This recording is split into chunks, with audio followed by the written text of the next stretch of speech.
That would be the moon at 11:04 a.m. on October the 4th, okay? All right, directly behind me,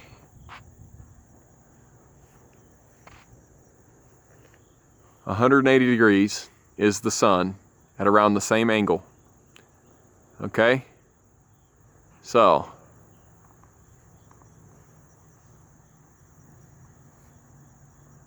there it is.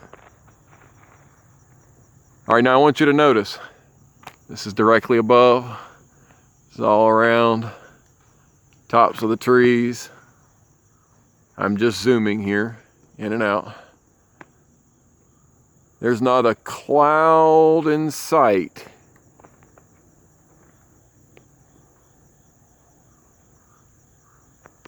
Except for that boy right there.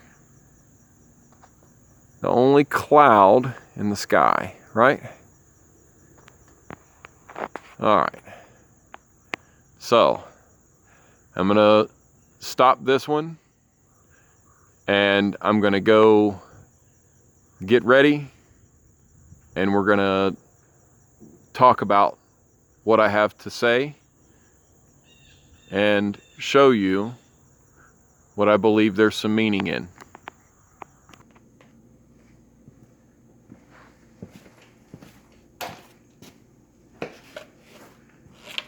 I think it's imperative that we understand something here. We've got the moon with no other clouds in the sky. And the sun is opposite to it, right? Well, from our perspective or our perception, the moon during the day seems opaque and transparent, right? Well, it appears to be, or could be perceived as a cloud would form. Now, if you were to rule for 1,000 years in the clouds, you've got a couple different ways to interpret this, right? But this implication sets a standard for an extraction on the earth. Okay? So, I've done some math and I've ran some timelines. And of course, there are a lot of different opinions on this, and that's fine. Wonder if we all put our minds together on this, if we could all communicate together humbly, we could probably actually pinpoint and nail down exact time periods that have been mentioned in histories across the world. But what I have found is a 7-year or nearly 7-year period of time, about 2,300 days of a time period. And these time periods match some old predictions, we'll say. And the irony is, those predictions imply having signaling events to point out a time stamp, we'll say. In 2017, there was the Great American Eclipse. I believe that happened on August 21st, 2017. The Great American Eclipse. It was a great wonder in the skies. For the United States, it darkened the sky for about a third of the day. All right, it took a pretty good amount of time to cross the sky because it traversed the entirety of the United States in the east, from the west even to the east. Okay? So from that point to the end of that 2,300 day period, I'll let you judge for that yourself. That's about 6.68 years, which is almost 7. It's 7 cut short just a little bit. You go to 2024. That would be about that would be your 7th year, right? Well, on April 8th, 2024, there's going to be another great American eclipse, followed by the later part of the year between September and October, mid-September to mid to late October, there's going to be what many are predicting as the next daytime comet. It's quite a big comet. You can look this one up. Farmer's Almanac, interestingly enough. But this thing's going to make a path through some constellations. It's kind of odd. It's almost a signature of time. Okay? And even from Wikipedia to Farmer's Almanac to NASA JPL to all these different sources, they all are listing the path of this comet. It's quite interesting. Passes from it's going to pass through sextants, the sextant, which is a device that is more commonly seen with mariners that allows them to see far beyond the horizon. It's going to pass into Leo, the lion. It's going to pass into Virgo. It's going to tarry in Virgo for a little while. Then it's going to pass through. Down through her feet, it will meet Serpens, the serpent. These are constellations. And at the point in time that it enters Serpens will most likely be the brightest point of time for us to observe it.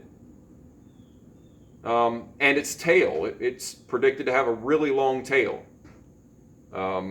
that's bound to bring meteor showers. It'll look like the stars are falling. That's what shooting stars are. As this thing passes through Serpens, I'm sure it'll gain a lot of attention. So a lot of attention will be brought to the snake constellation Serpens. Then it's going to pass into what is called, in some places, the 13th constellation, which is Ophiuchus or Ophiuchus, or however you want to pronounce it. And this is the man wrestling the serpent. Some people will call it the serpent bearer. Some could say that it's an angel battling with a dragon. But this happens. Now, what comes shortly after that is the November elections for the United States. Again, late part of October is when this thing's going to be out of sight. Winter comes around Halloween, which is October 31st. All right. The elections are November 8th, 2024. I'm going to pause.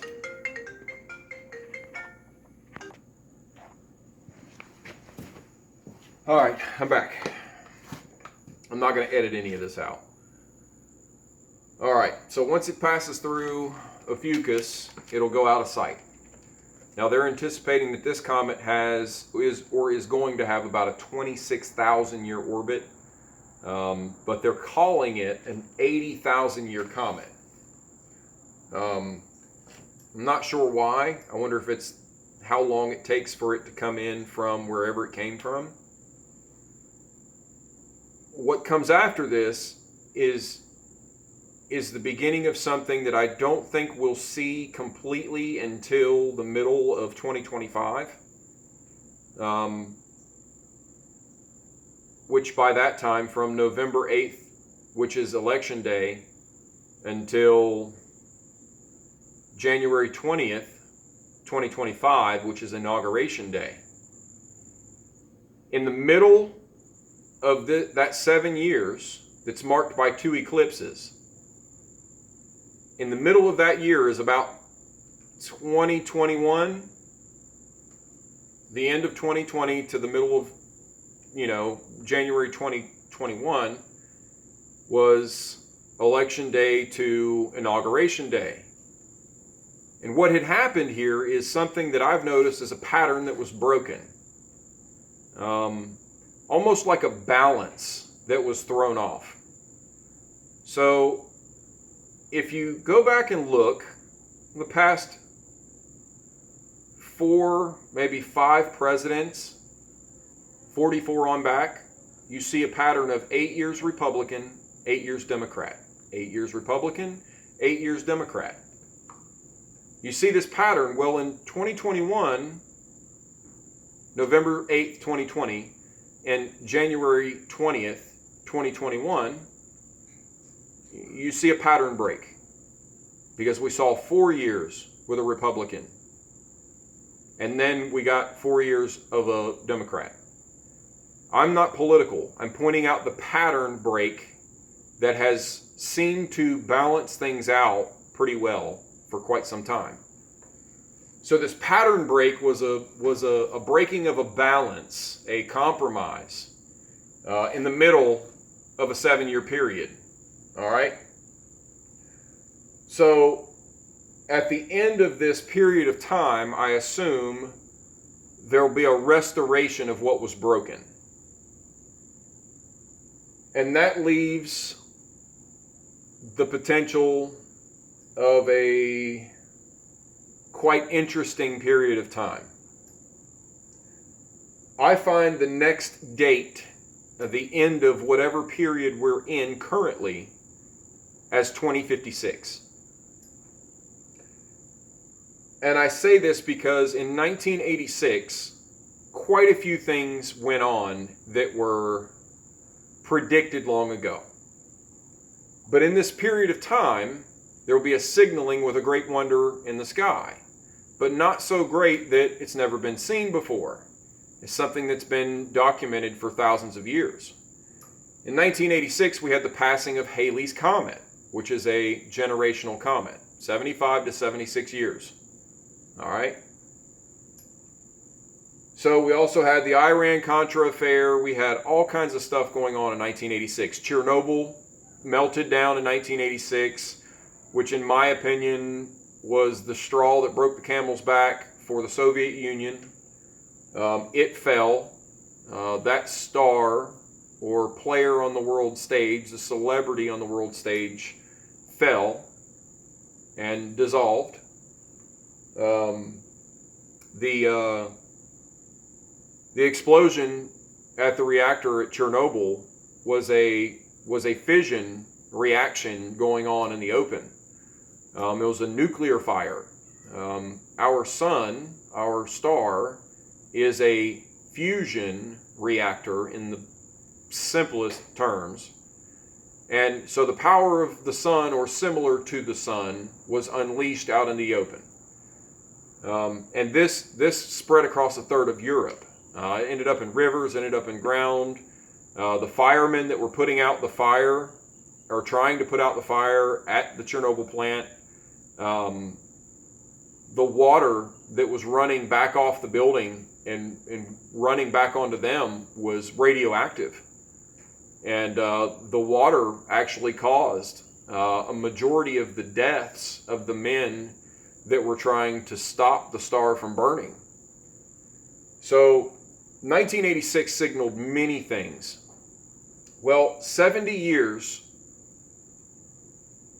of the generation that is going to see a whole lot of craziness happen, including these things here, in my opinion, would begin in 86. And I say this because it preceded 1987, which is when the stock market crashed. We had a supernova in the Large Magellanic Cloud, which is comprised of two constellations, one being Dorado, which is the swordfish, the fish with the sword coming out of its mouth, and on either side, you know, it's flaming, it's razor sharp, it's a saw blade. Okay? So, to me, that's a signal. Now, to go that final generation would be 2056.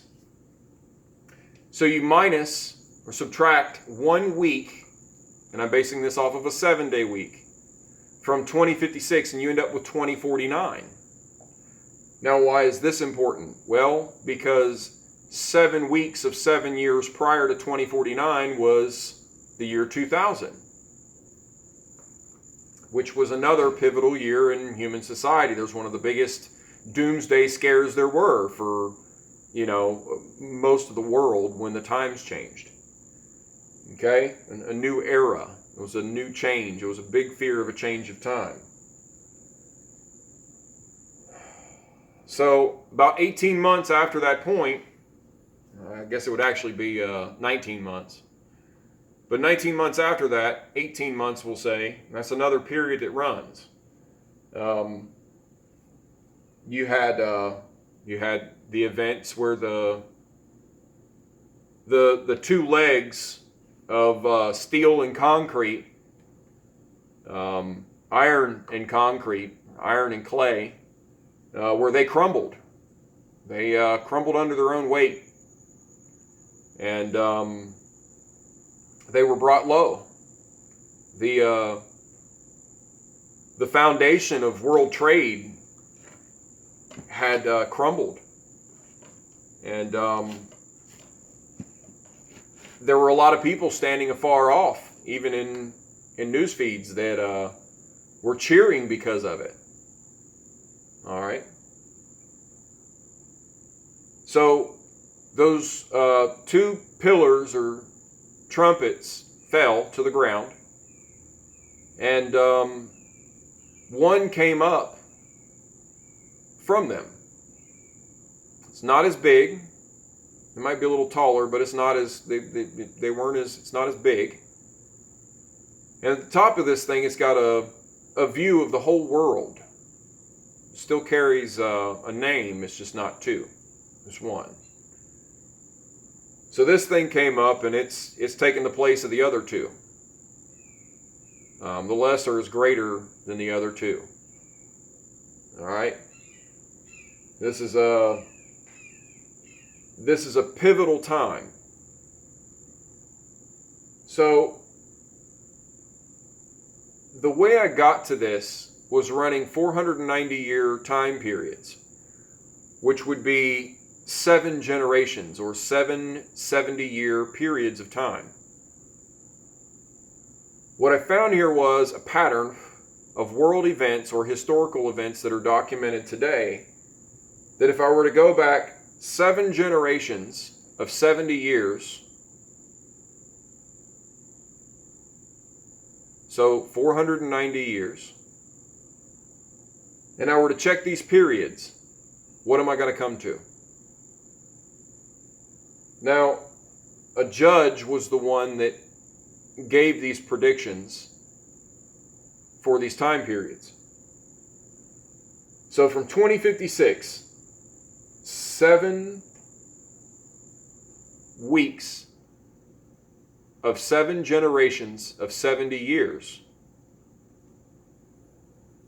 I come all the way back to 1374 BCE.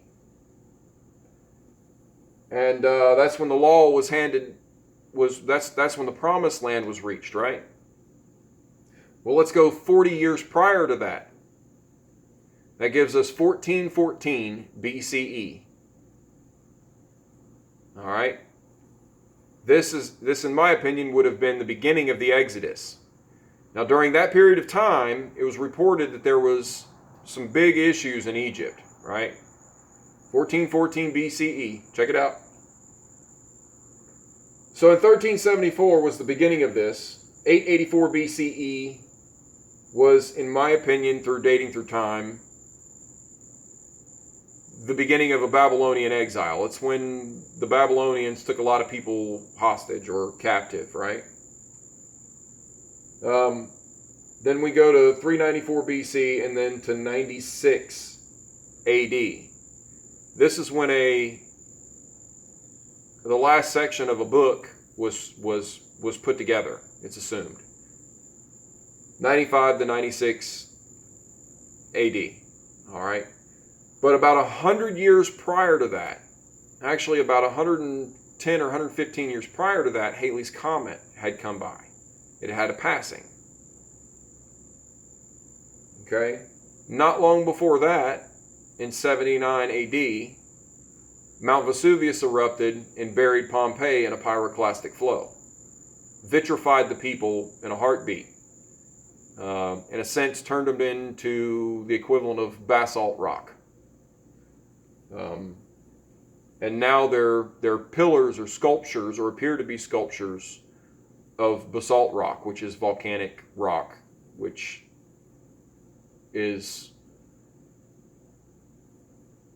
perceivable as the ash that they've been left as. So you keep moving forward, and you get to iconic periods of time, and these all fit within other periods of time that were predicted. Whether they were documented as prediction, foretelling it as proof, I don't know. But what we do have here is a group of 49-year periods, 7-year periods, 490-year periods, and even 245 to 248-year periods in between there. And these seem to coincide with the orbits of Pluto before Pluto was even documented. Somehow or another, it was known that something else had an influence on the movement of things beyond what we could see, about every 248 years.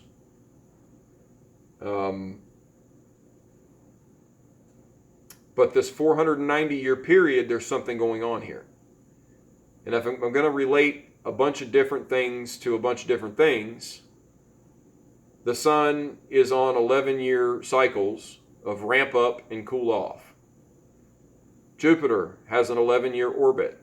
Saturn has a 30-year orbit. Of course, we know Earth's is supposedly 365 days. If you go look at all the orbits of the other planets, Pluto has an orbit of 247.7 to 248 years.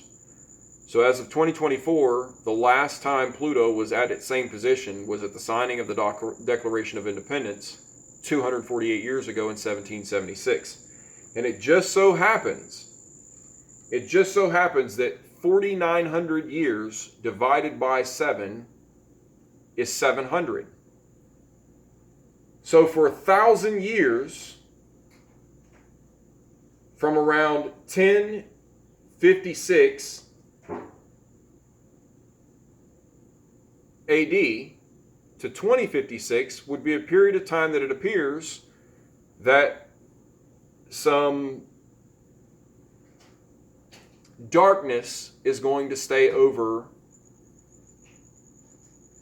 this world in one way, shape, or form. Okay? There's a 700-year period between that and between 1776 and 1076. That's one grouping, or that's another generational period of time within 4,900 years. 4,900 years goes back to about the point that many scholars will relate to the biblical flood of Noah or the Epic of Gilgamesh, sometime around that period, till now. So there are these periods that seem to run in cycles. There's a pattern to this. Somebody documented these patterns a long time ago. And it allows us to see a repetition of a pattern in a different period of time. What I want to express here is that there's been a common belief or an old saying about the man and the moon. If we can perceive the moon as a cloud in the sky on a cloudless day, on a sunny day, when it's in the sky at the same time as the sun, which is not uncommon, we could perceive it as a cloud in the sky. Well, it implies, even in the text, that there will be someone or something that rules in the clouds for 1,000 years.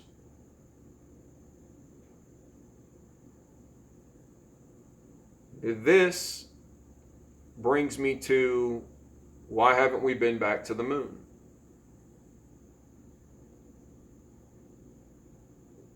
Why were ancient cultures so fixated with the moon? Why are there old stories of someone being taken to the moon?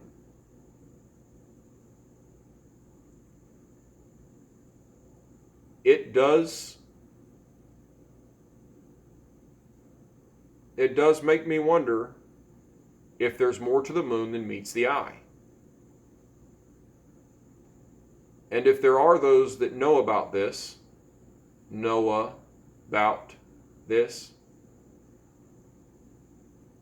then it would imply a selection process, no?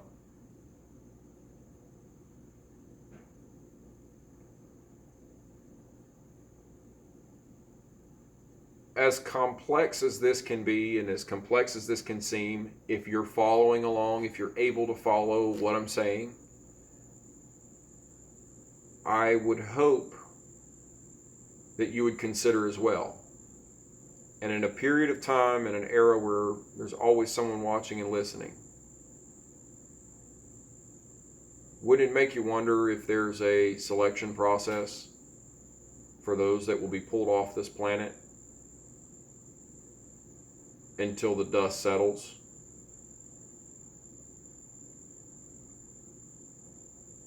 That's why I think you should always be on guard about, not even on guard. This is why it's taught to treat people, all people, the same way that you would when somebody's watching and when somebody's not watching. Because you never know when you're dealing with an angel. You never know when you're dealing with somebody who is gathering information to tell who you are, how you treat people, and what your character is. We all have our faults. But we're not bound by them, and we can change. It's proven that we can change. We're a species that seems to have gone from all-out blood sacrifice a couple hundred years ago to a means of naturally and unnaturally slowing down our reproductive rate. We can adapt, we can change. But we have to want to.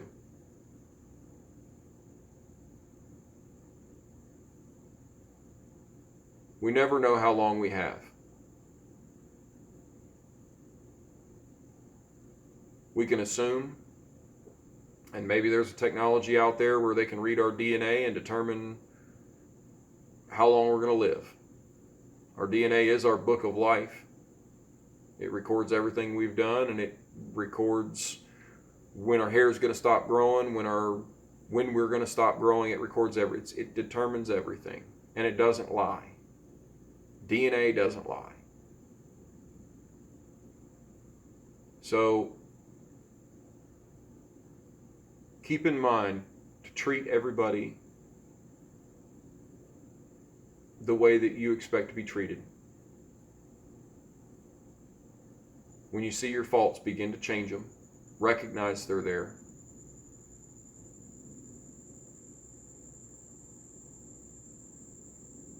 And do your best to change because you want to, not because you think you'll be chosen or saved out of something.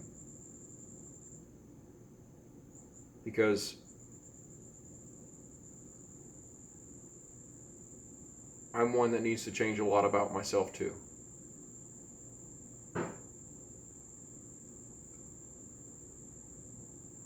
And that's why I'm relaying this.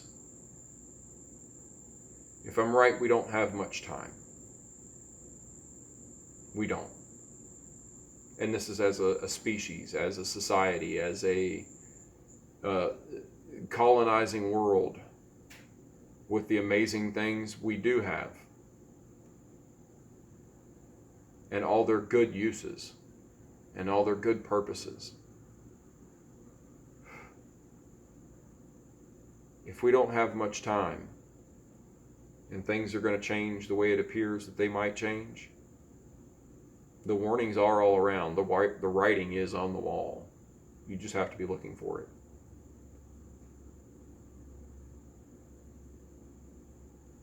If I had the thought of not being able to make it through this change, it'd make me want to change and be the best person I can be up until the very last minute, the very last second. And that is what drives me to want to change. We have to focus on one thing at a time instead of trying to fix 15 things at one time. That's the important part. You got to want to change. You got to recognize that we all have our own issues, and it sucks to admit them. But in a time period like this, would you want your last hours, your last years to be argumentative, to be divided, to be consumed with anxiety and hatred and anger, depression? Or would you want to enjoy the rest of your time? Would you rather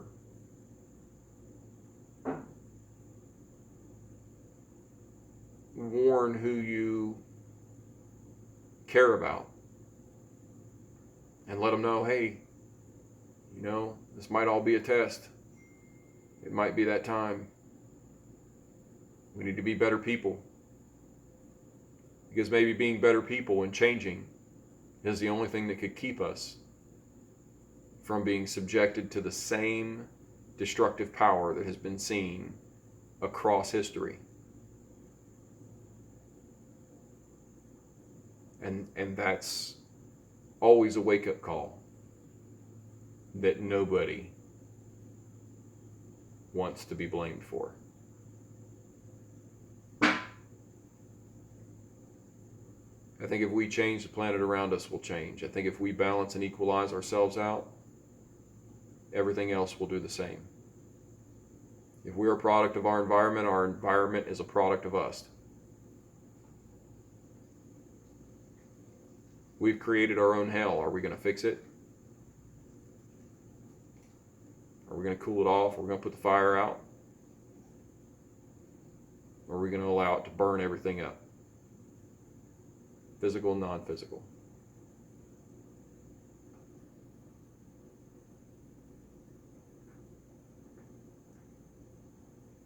Most people think it's cliche and just kind of one of those things, but I do care about everybody. It hurts when I see people hurt. It hurts when I see people scared.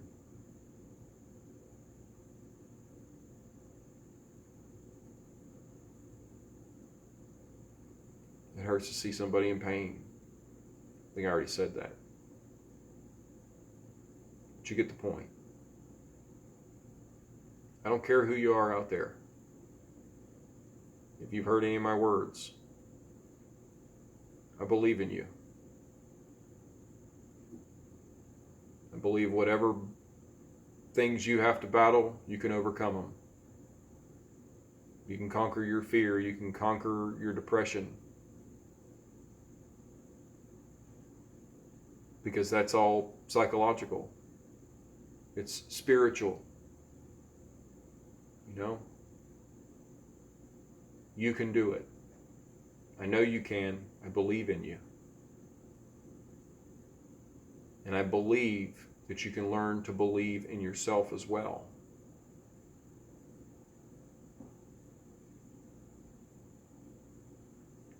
I don't think we can love until we know how to love ourselves.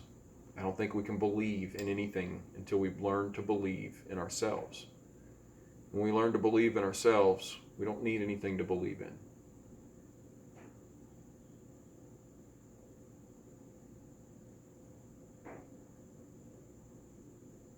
We're all human in one way, shape, or form.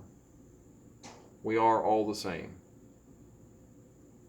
Even though we have a history as a species of not all being treated the same because of a matter of genetics, whether it be bloodlines or just the genetic markers for natural sunblock, or the genetic markers for different color hair and eyes, or lack of color in the hair and eyes, albinism. It's any one of us here didn't have that choice. We didn't have that choice. It was already set. The combinations were put together before we even became multicellular, or the moment we became multicellular. Combinations began. The sequencing began. The code began. In the beginning was the Word, the code, the DNA. And then everything else came after that. The growth, the development, the birth, the life, and then the death. It's all written in the DNA, in your book of life.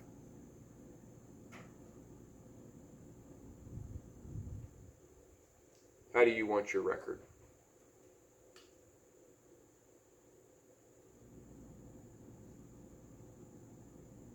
I'm going to work on me. I hope and I believe that you can and you will work on you.